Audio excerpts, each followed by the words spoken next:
Welcome back. Let's cover the ToString method. So here's our next problem. We had to write a method to print out the product in a readable format. But why can't we just straight up print the product? Well, if you do that, you get this weird thing. So let's see it in action. So we were calling our custom method printProduct, but let's just directly print out the product to see what happens. So print product.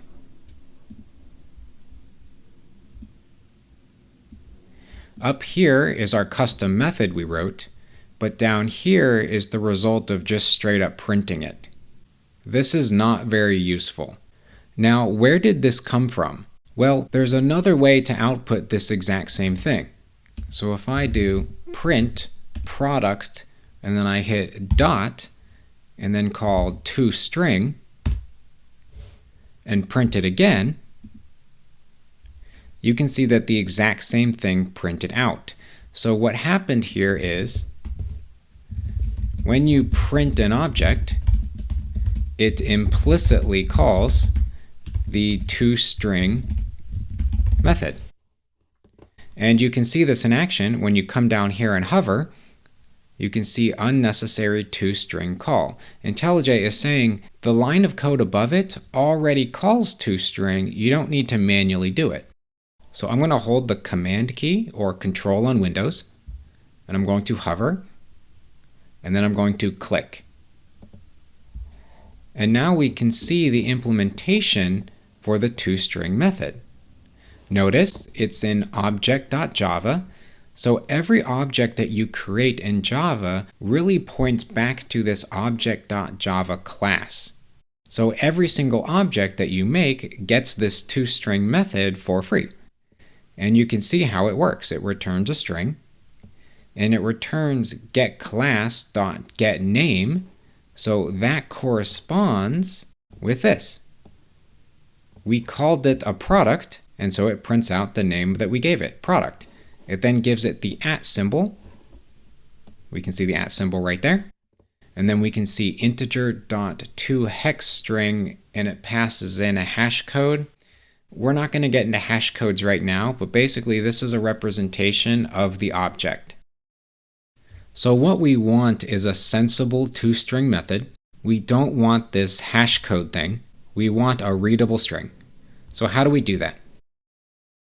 What we need to do is tell Java, hey, don't use your built-in method for ToString.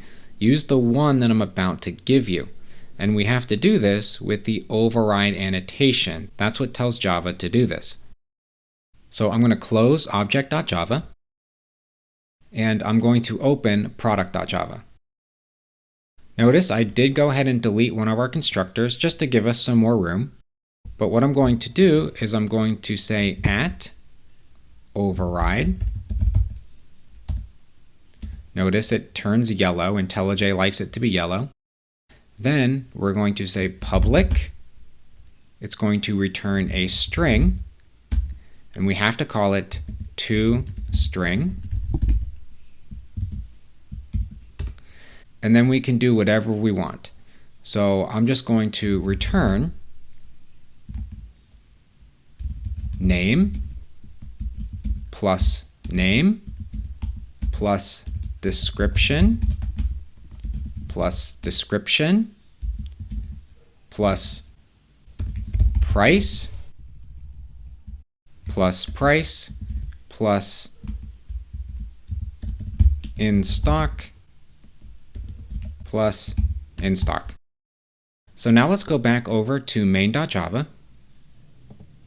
and we're going to do the exact same thing. We're just going to print the product straight out, and then we're going to print the product ToString method.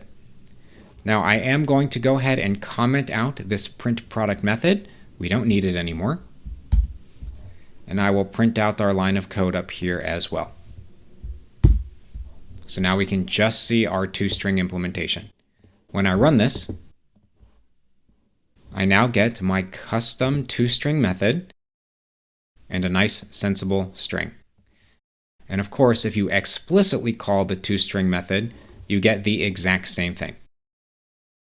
So just a couple of notes to make sure we understand. Every object has a ToString method, but the default one sucks. You can make your own ToString method by overriding it. The ToString method must be public, and notice it was not static. This is the first time we made a method that was not static. And don't worry, we are covering what public means in the next video, and static will be covered later. Calling the ToString method is redundant, and implicit call to the method is performed automatically, so you can just straight up print product and it will work. And then lastly, notice the ToString method lives inside the class. This is related to why we didn't use the static keyword, but again, we'll come back to that later. And lastly, IntelliJ can help you. So IntelliJ can generate your ToString method for you. So let's see that in action.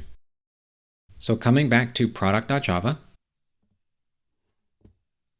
I'm going to go ahead and delete our ToString method.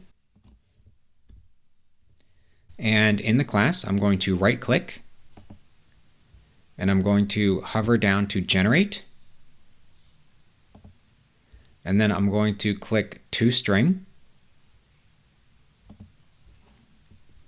And of course, you can select all of the options that you want. I think it is a good idea to select all of the options. You also have an option to select your template. So for example, if you want to use string builder, you can use that. We're not going to do that. We're just going to do this first one. And then when you're done, click OK. Now notice it does give you some curly braces. So it did it in a slightly different format, but that's okay. Let's go ahead and run our main.java file. So it gave us a slightly different format. And so now that we're here, I can go ahead and delete some of the stuff. So I no longer need this print method.